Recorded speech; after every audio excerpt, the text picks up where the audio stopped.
అందరికీ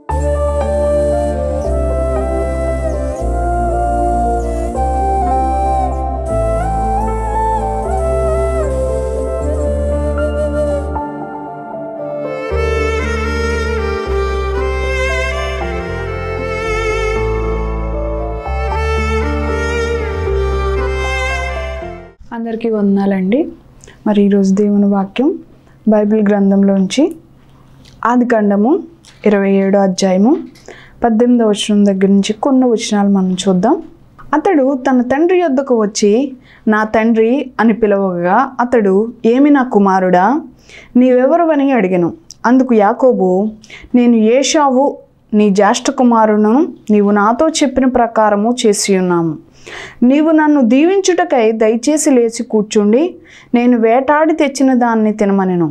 అప్పుడు ఇస్సాకు, నా కుమారుడా, ఇంత శీఘ్రముగా అది నీకెట్లు దొరికినని అడగగా, అతడు, నీ దేవుడైన యెహోవా నా ఎదుటకు దాన్ని రప్పించుట చేతనే అని చెప్పెను.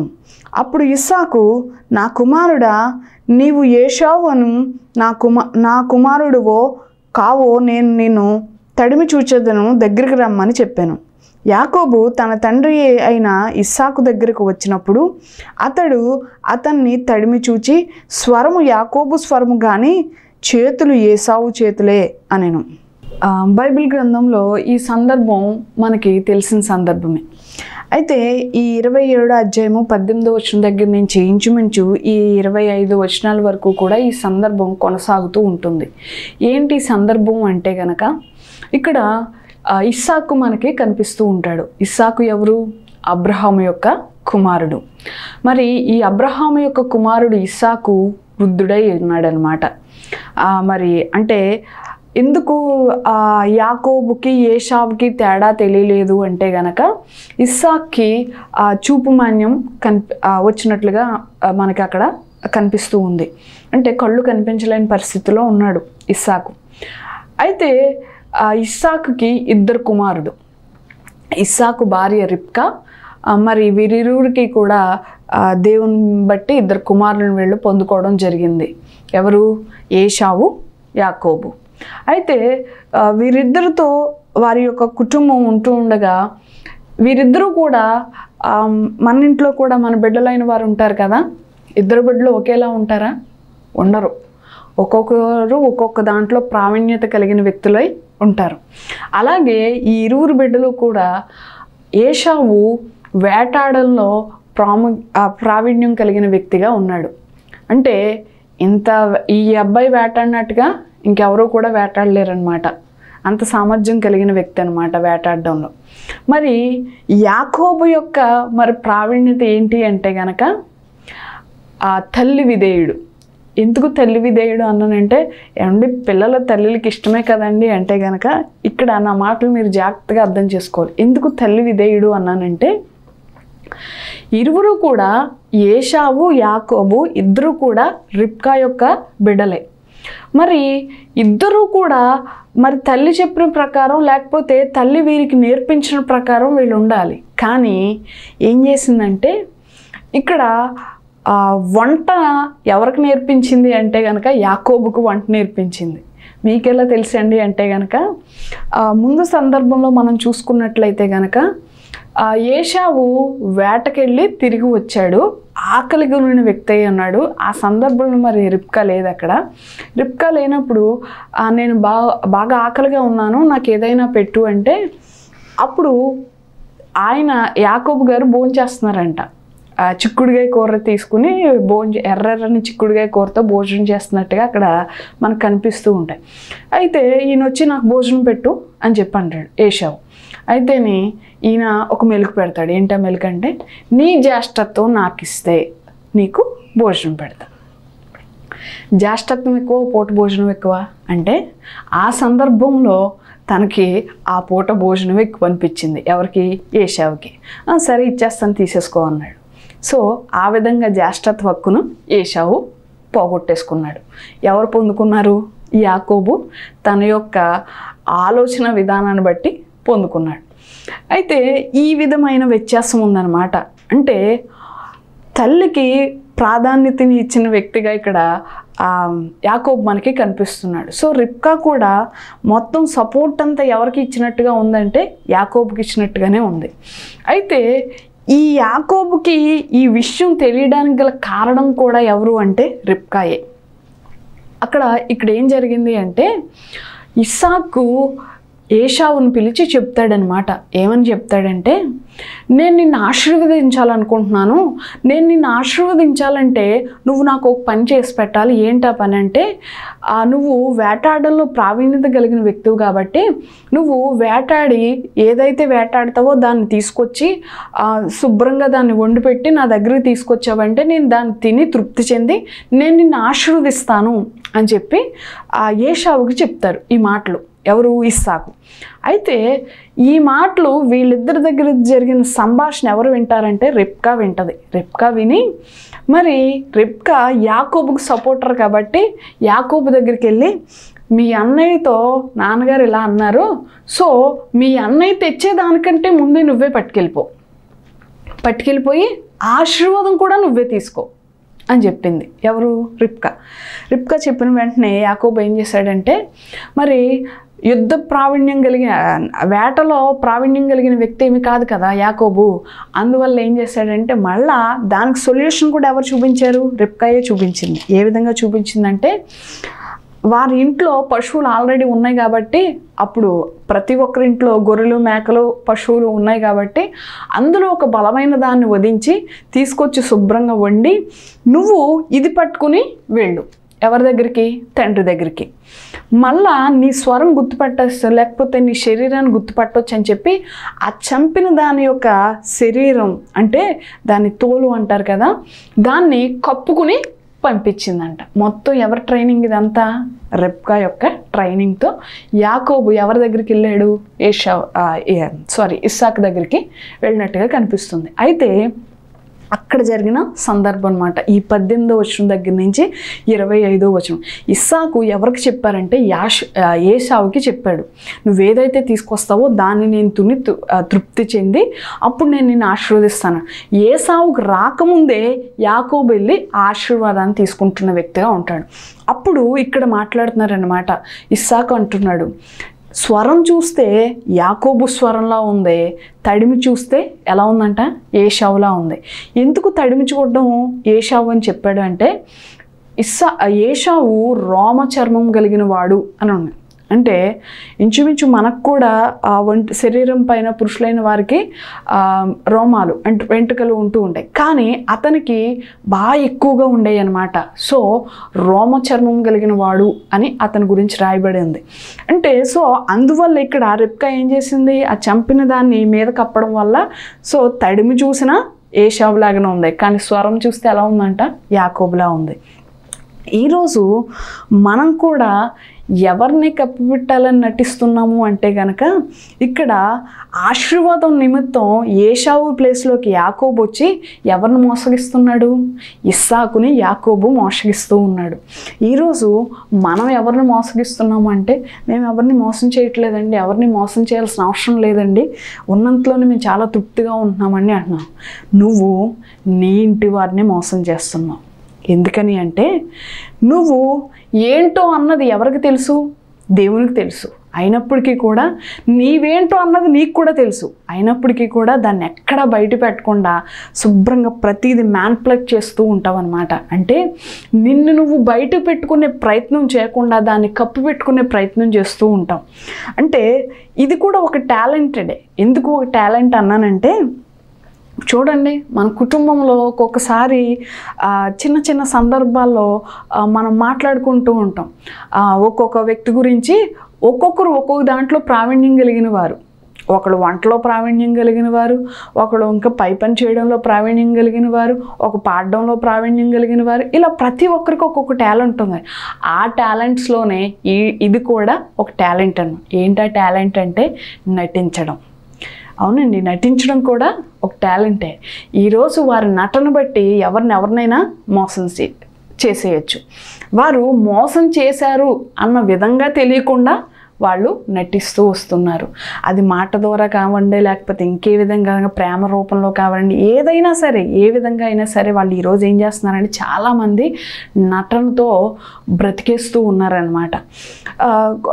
కొన్ని కుటుంబాల్లో ఇవి మనకి కనిపిస్తూ ఉంటాయి అన్నమాట. అంటే ఎలా అంటే కనుక మీకు అర్థమవడానికి చిన్న ఉదాహరణ చెప్తాను.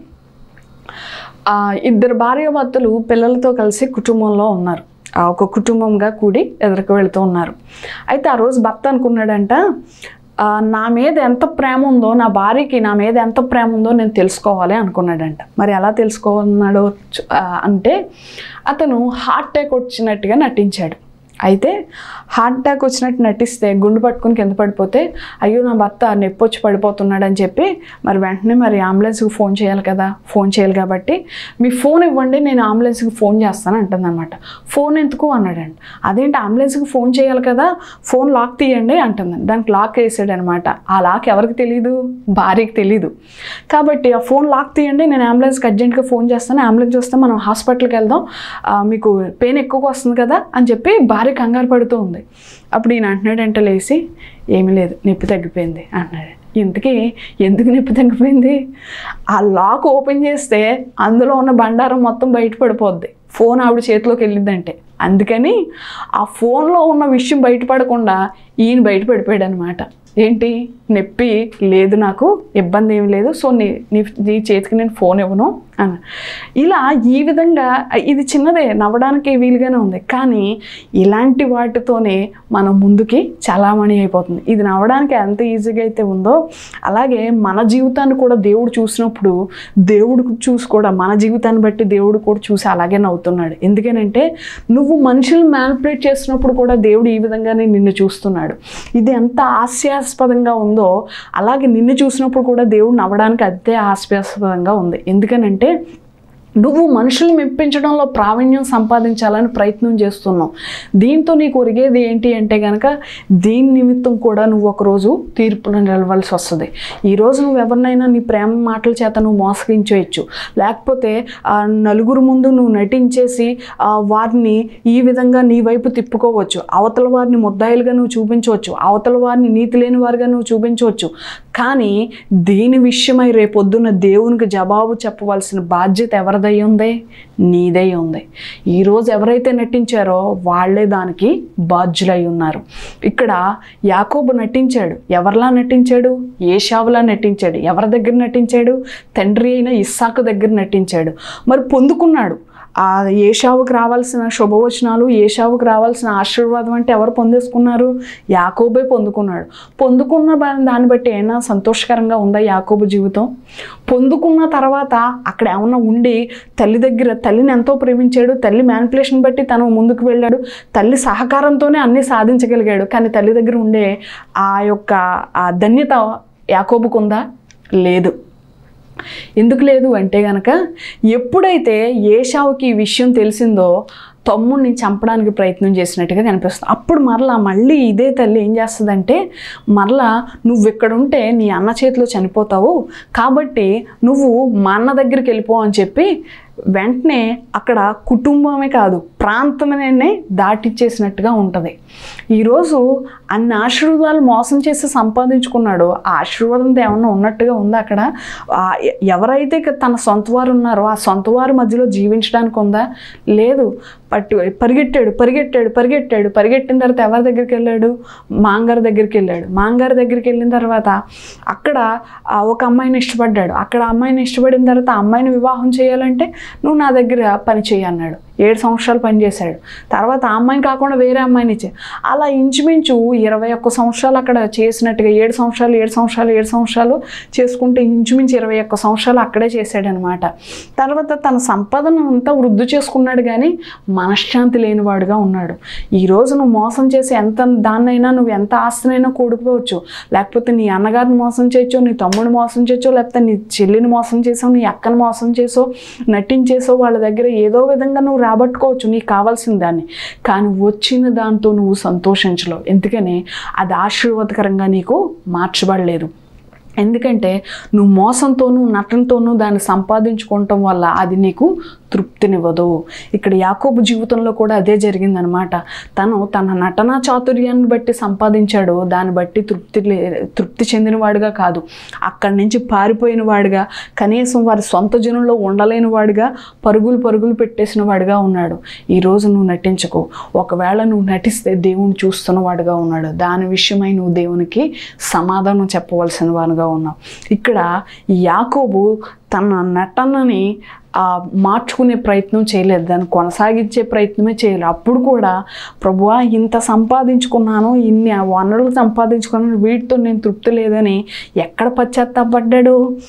ఆఖరిలో పశ్చాత్తాపడినట్టుగా ఉంది.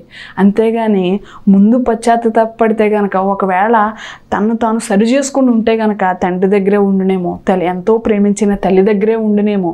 కానీ వీరెవరి దగ్గర ఉండలేకపోకుండా ఆఖరికి చివరికి వెళ్ళిపోయిన తర్వాత అప్పుడు ఓ పక్క నుంచి అన్నీ సంపాదించుకున్నాడు. ఆస్తి సంపాదించుకున్నాడు, దాసదాసులను సంపాదించుకున్నాడు, భార్యలను సంపాదించుకున్నాడు, బిడ్డలను సంపాదించుకున్నాడు, సమస్తాన్ని సంపాదించుకున్నాడు.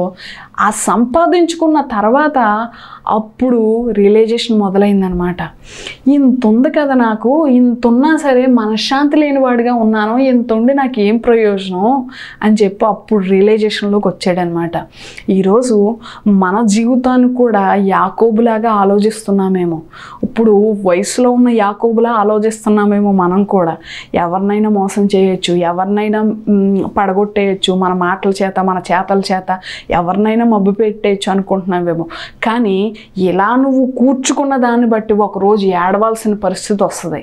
యాకోబు అలాగే ఏడ్చాడు. ఎక్కడ ఏడ్చాడు? ఎవరి దగ్గర ఏడ్చాడు?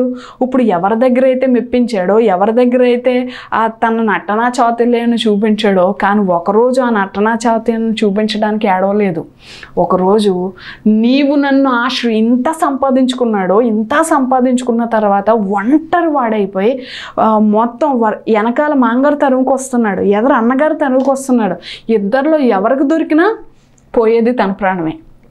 కాబట్టి అప్పుడు ఒంటరివాడైపోయి ఇంత సంపాదించుకున్న దాన్ని బట్టి మనశ్శాంతి లేనివాడుగా నేనున్నాను.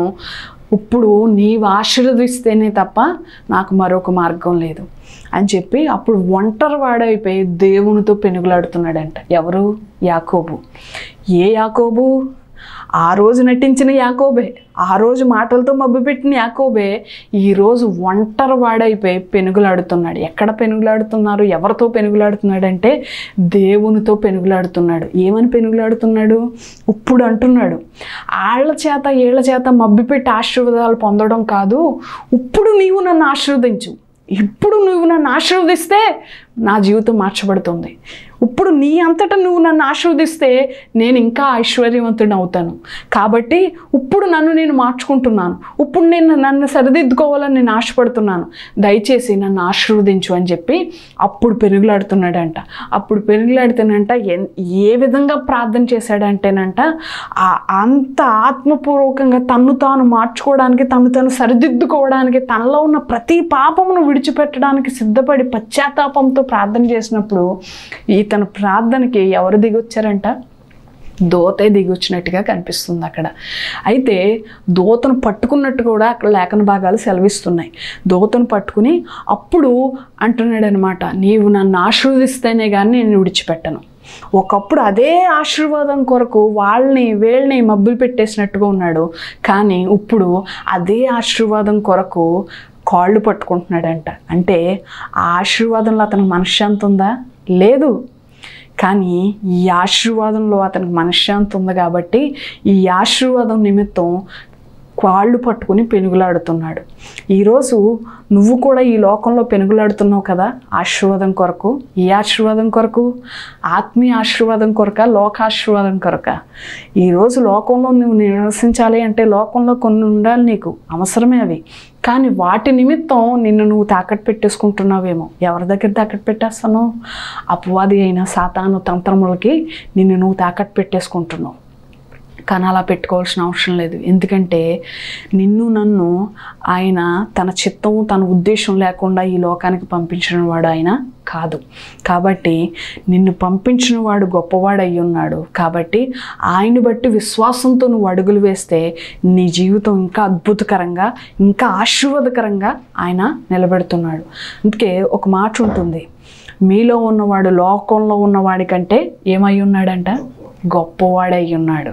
కాబట్టి మనల్ని పంపించిన వాడు, మనల్ని సృజించిన వాడు గొప్పవాడై ఉన్నాడు. ఆయన్ని బట్టి నమ్మకంతో, విశ్వాసంతో నువ్వు ముందు అడుగులు వేయి. మనుషులు మెప్పించే ప్రయత్నాలు ఇక నుంచి నువ్వు చేయొద్దు. మనుషులు మాటలను మ్యానిపులేట్ చేసే విధంగా నువ్వు మాట్లాడి వాళ్ళ దగ్గర నుంచి మోసపూరితంగా నువ్వు ఏది సంపాదించినా అది నీకు ఆశీర్వాదాన్ని తెచ్చిపెట్టదు. ఒకవేళ నువ్వు సంపాదించుకున్నది రేపు పొద్దున్న నీ బిడ్డలకి ఇచ్చినా నువ్వు శాపాన్ని పంచిపెట్టినట్టుగా ఉంది, కానీ అది ఆశీర్వాదాన్ని పంచిపెట్టి. ఎందుకంటే అది నువ్వు ఆశీర్వాదకరంగా నువ్వు సంపాదించుకోలేదు కాబట్టి నీ బిడ్డలకు అది ఆశీర్వాదాన్ని ఇవ్వదు. ఒకవేళ నువ్వు దానితో శపుతాన్ని కూర్చుకుంటే అది నీ బిడ్డలకి ఇస్తే నీ బిడ్డలకు కూడా నువ్వు ఈరోజు దేన్ని పంచిపెడుతున్నావు? ఆశీర్వాదం బదులు శపుతాన్ని పంచిపెడుతున్నావు. నీ బిడ్డలకి నీ ఆశీర్వాదాన్ని పంచిపెట్టే విధంగా ఉండాలి అంటే గనక ఇతరులను మోసం చేయొద్దు, ఇతరుల దగ్గర నువ్వు నటించొద్దు, నీ మాటల చేత వాళ్ళని మోసపూడ్చి వాళ్ళ దగ్గర ఉన్నది నువ్వు పొందుకునే ప్రయత్నం చేయొద్దు. లోకంలో ఐశ్వర్యం కాదు నువ్వు సంపాదించాల్సింది, ఆత్మీయ ఐశ్వర్యాన్ని నువ్వు సంపాదించే విధంగా నువ్వు ఉండగలగాలి. ఇక్కడ యాకోబు అదే చేశాడనమాట. లోకంలో తన దగ్గర ఏదీ లేకుండా లేదు, ప్రతిదాన్ని సమకూర్చుకున్నాడు, కానీ దాన్ని బట్టి ఎక్కడా కూడా తనకు మనశ్శాంతి లేదు, తనకి ఆత్మీయ ఐశ్వర్యం అనిపించలేదు దాన్ని బట్టి. అప్పుడు ఒంటరివాడి అయిపోయి దేవుని పాదాల దగ్గర పెనుగులాడుతూ మొదలు పెడితే, నీవు నన్ను ఆశీర్వదిస్తేనే కానీ నేను నిన్ను విడిచిపెట్టను. అక్కడ దూతంట తెల్లవారిపోతుంది, నేను వెళ్ళిపోవాలి, నీవు నన్ను విడిచిపెట్టు అంటుంటేనే యాకోబు విడిచిపెట్టకుండా ఇంకా పెనుగులాడుతూ ఉన్నప్పుడు అక్కడ దూత కొట్టినట్టుగా ఉంటుందంట. కొడితేనంట యాకోబు తొడ వసిలిపోయారు అని లేఖన భాగాలు. అంటే దెబ్బ కొట్టినా కూడా బాధనైనా సరే తను భరించగలిగాడు. దేన్ని బట్టి? దేవుని యొద్ద నుంచి ఆశీర్వాదం పొందుకోవాలని ఆశను కలిగి. అంటే ఎంత శ్రమానుభవానికైనా లోనవడానికి తను తాను సిద్ధపరచుకున్నాడు. ఏ ఆశీర్వాదం నిమిత్తం? ఆత్మీయ ఆశీర్వాదం నిమిత్తం. కాబట్టి మనం కూడా ఆత్మీయ ఆశీర్వాదాన్ని పొందుకునేవారుగా ఉండగాలి, కానీ క్షణికమైన లోక సంబంధమైన వాటి నిమిత్తం పరుగులు పెట్టేవారుగా మనం ఉంటే కనుక ఒకరోజు యాకోబు పరిగెట్టినట్టుగా ఈరోజు నీవు నేను కూడా పరిగెట్టాలి. వాటి వెనకాల నువ్వు పరిగెట్టడం కాదు. ఎప్పుడైతే నీ దగ్గర ఆశీర్వాదంతో దేవుడు నింపబడతాడో నీ వెనక అనేక మంది నిన్ను చూసి దేవుని మహిమపరిచేవారుగా వారు ఉండగలగాలి. ఇక్కడ అబ్రహాం ఉన్నాడు, అబ్రహాం వెనకాల లోతు వచ్చాడు. లోతుని ప్రతి ఒక్క పరిస్థితుల్లో కూడా వెంట పెట్టుకుంటూ, ఏ పరిస్థితుల్లో కూడా తను విడిచిపెట్టకుండా, ఆళ్ళ కాపర్లకి ఈళ్ళ కాపర్లకి గొడవలు అయినప్పుడు కూడా లోతుని విడిచిపెట్టకుండా, మాత్రం ఎక్కడ మాట తోలకుండా, అప్పుడు విడిపోవాల్సిన పరిస్థితి వచ్చినప్పుడు కూడా ముందు తీసుకున్న తర్వాత అవకాశం లోతుకి ఇవ్వలేదు. ముందు అవకాశం ఎవరికి ఇచ్చాడు? అబ్రహాము లోతుకే ఇచ్చాడు. నువ్వు ఎక్కడికి వెళ్తావో, ఏ పక్కకి వెళ్తావో దానికి నేను ఆపోజిట్లో వెళ్తాను, సో నువ్వు ఏ పక్కకి వెళ్తావో నువ్వు ముందెళ్ళు. అవకాశం ఎవరికి ఇచ్చారు? లోతుకే ఇచ్చాడు. అంటే ఈరోజు అబ్రహాం వలె ఆశీర్వాదాన్ని పంచిపెట్టేవారుగా ఉండాలి, కానీ శపితాన్ని శాపాన్ని కూర్చుకుని మరలా మన తర్వాత మన బిడ్డలకు పంచిపెట్టేవారుగా ఉండకూడదు. కాబట్టి లోకాశీర్వాదం కాదు, ఆత్మీయ ఐశ్వర్యాన్ని కలిగిన వారుగా, ఆత్మీయ ఆశీర్వాదాన్ని కలిగిన వారుగా మనం ఉండగలం. దేవుడి ఈ మాటలు మన వీడికలో దీవించును గాక.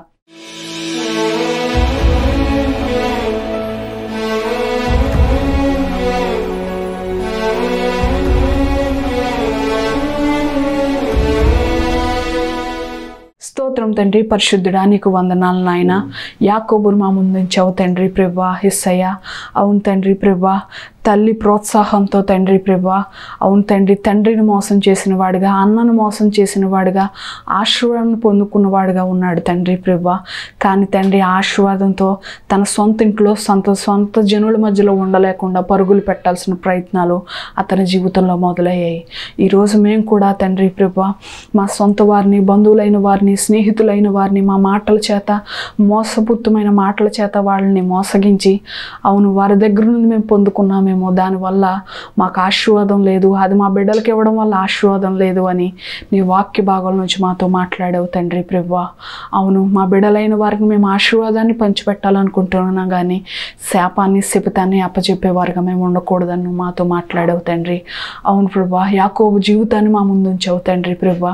యాకోబు వలె తండ్రి ప్రభువా నటించేవారుగా కాదు తండ్రి ప్రభువా. యేసయ్య, లోక ఐశ్వర్యం కొరకు, లోకాల్లో ఉన్న సమస్తం కొరకు మేము పరుగులు పెట్టేవారుగా కాక తండ్రి ప్రభువా. యేసయ్య, ఆత్మీయ ఐశ్వర్యం కొరకు తండ్రి ప్రభువా నీ వైపు చూచేవారుగా, విశ్వాసంతో నీ వైపు నడిచేవారుగా, అవును నీ చిత్త ప్రకారం, నీ ఉద్దేశ ప్రకారం మమ్మల్ని నడిపించావు తండ్రి. ఇక ముందు కూడా నీ వైపు చూసి నడిచి ఆత్మీయ ఆశీర్వాదం పొందుకుని అది ఇతరులకు పంచిపెట్టేవారుగా మేము ఉంటే అట్టి కృపను, అట్టి భాగ్యాన్ని మాకు దయచేయమని యేసు నామమున అడుగుచున్నాం తండ్రి. ఆమేన్. అందరికీ వందనాలు.